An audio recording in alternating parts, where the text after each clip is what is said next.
All right, so thank you everybody for coming today for our self-care day for the busy entrepreneur. And I'm glad to see so many beautiful faces today. And I wanted to do this because specifically when it comes to Black women and our hair and hair care, one, it's almost feels like a mystery. Our own hair is like a mystery to us. And then the other is there's so much misinformation out there.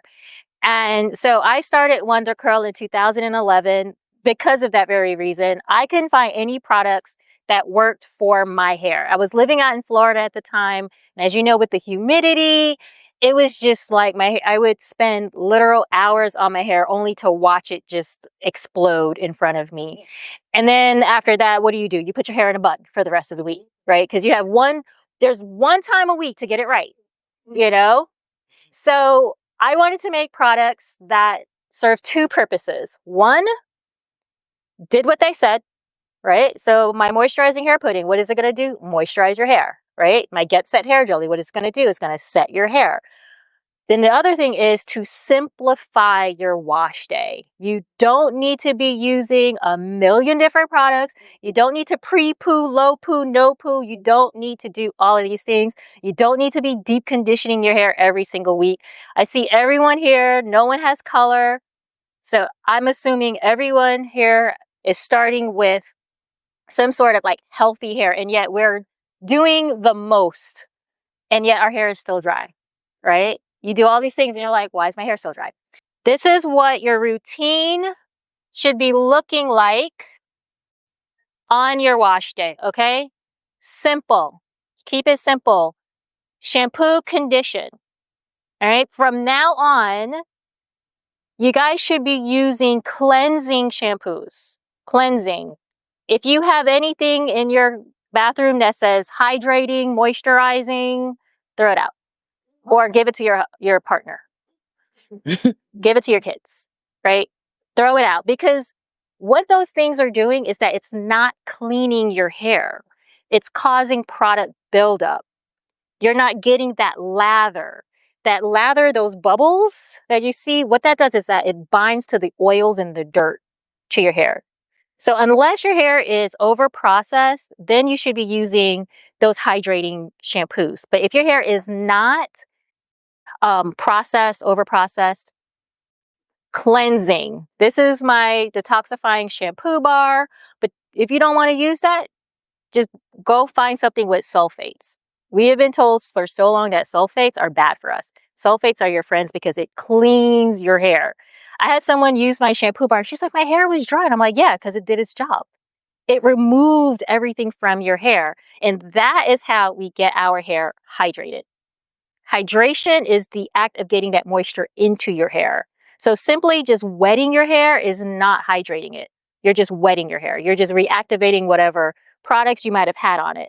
So you want to first start with clean hair. Like I was telling Chanel, because she's been using a lot of moisturizing shampoos, and you can see like the products are sitting on her hair. But as she starts cleansing it every week, it's going to become more hydrated. It's going to be more porous so that her hair is going to accept the product better. Okay, that's the first step. And then of course, condition is the next step. So depending on your hair's porosity, so if you don't know your porosity, it's basically how your hair absorbs water. So right now it could start off as low porosity, but it could be product buildup could be the reason for that. You can, like I used to color my hair for years. I used to lighten my hair and that made my hair medium porosity. Once I stopped, I learned that my hair is naturally low porosity.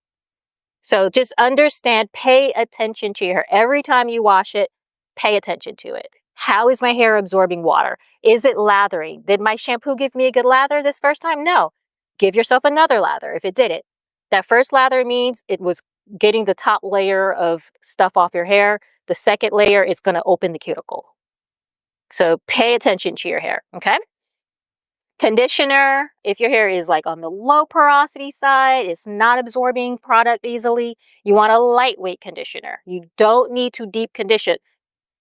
If you're deep conditioning, I'm saving you 30 minutes out of your week. So you don't need to do it. And then if your hair is like medium to high porosity, it soaks up water quickly, then you want to use a more emollient rich. Emollients are your oils and butters, and that's like a thicker, creamier rinse out. So you want to rinse all that out. And that's when you have your conditioner in your hair and your hair is soaking wet. That is the only time you should be detangling your hair.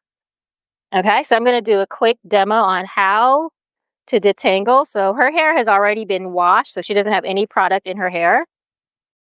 So when your hair has the conditioner in it and you're in the shower, you want to get your brush or your comb. I like brushes better than combs because it just is more efficient to me.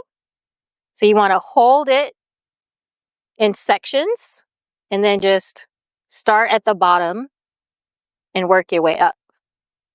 And be gentle with your hair, you guys. The more curly your hair, the more fragile it is. So if you have tightly coils, every coil is a breakage point.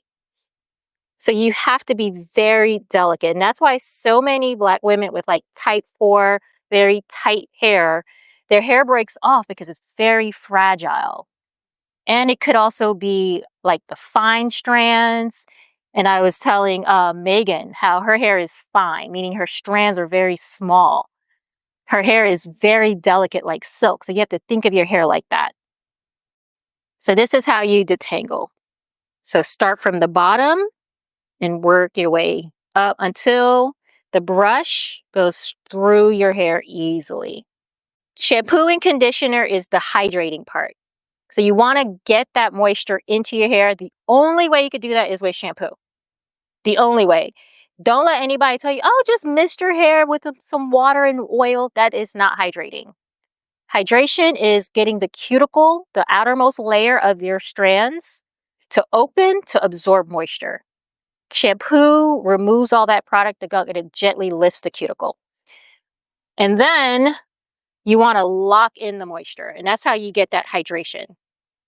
So, you know, in marketing, we tend to use like hydration and moisture interchangeably. You see it on your products. I even have it like my product, you know, it's called like Hydrate and Renew, right? Like you see these and you're like, what does that mean? When I think of hydration, I think of the act of getting that moisture water into you, right? So when you're thirsty, you drink water, now you're hydrated, right? Mm-hmm. But if you're dry and you take a shower, you put on lotion, right? Now your skin is moisturized. So think of your hair that same way. So the hydration is getting that moisture into your hair, and then you want to lock it in, and that's how you keep your hair hydrated. So when you're looking for products like the pudding, you want to look for oils and butters, natural oils and butters, like your shea butter, castor oil, right? You want to look for these because these are what's going to smooth the cuticle down, and that's how you lock in the moisture. Not, you know how you're like, if you rinse your hair with cold water, you're smoothing down the cuticle. No, your hair is still wet. You're not smoothing anything down. Oh, it's a myth. It's a myth. And plus, you should be rinsing your hair with warm water. Because cold water, if you're using your conditioner, has like the oils and butters in it, right? If you're using cold water, it's not going to clean it and remove it effectively. So I'm applying the Get Set Hair Jelly to her hair next. And this is just going to help with the curls, define the curls, give her a little bit of elongation. And as you see, right, I'm using my hands, my fingers to work it in.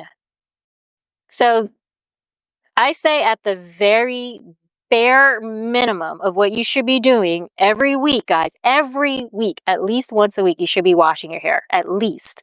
If you work out, maybe you need to shampoo your hair more often. If you are a straight natural, or you like your silk presses, you like to do the blowouts, you're using heat on your hair, that's when you should be doing deep conditioning treatments. Because you want to replenish, right? So you want to deep condition before and after when you're doing that. That's the only, like one of the few times I recommend deep conditioning your hair. Like if you're about to go into a protective style like Megan, you want to deep condition before and after because you're not washing your hair as often. And I say like, The longer you deny your hair shampoo, you're denying your hair hydration. The next step is heat drying. And this is how I dry my hair every single time I wash my hair. Every single time. Whether it, again, if it's, it could be 102 degrees. I sit under a hooded hair dryer. I will sit under that dryer and have a fan right in front of me if I have to. But heat drying, think about like being outside, or think about like when you put your clothes in the dryer and you have it like on the medium setting versus the high setting, how much softer your clothes come out. So you want to make sure that you're using gentle ambient heat. Like my blow dryer has a diffuser on it. If I personally recommend for anyone with very curly, tight, coily hair to invest in a hooded dryer if you can. You can get them from $40 to $400, whatever your budget allows is what you should get. And use that. Again, you should be washing your hair at least every 7 days. Pick a day that you have that time to dedicate to your wash day. And then you want to use your wash day as that day that you set your style for the rest of the week. So you don't need to re-wet it again. Like if you take your time, you shouldn't have to re-wet your hair. You shouldn't have to refresh it again. The goal is to get your technique down so that you don't have to re-wet your hair. Because now that's adding time to your busy schedule. Because I'm like, you think I touch my hair again till my next wash day? I braid my hair at night. I put a scarf around it. Well, now I have a hair sock. And that's it. And then I take it out the next day. And this will last me till my next wash day. But it took me time every week to figure out this is what my hair likes. This is what my hair needs. This is what I should be doing every shampoo, every wash day. But the very basic bare minimum everyone should be doing is shampoo, condition, leave-in, heat dry. I like to say that the stylers, your gels, your mousses, that's optional for those of us that like defined curls, right? But if you're just going to put your hair in braids, or if you're going to put it under a wig, you want to at least make sure the hair underneath is being taken care of.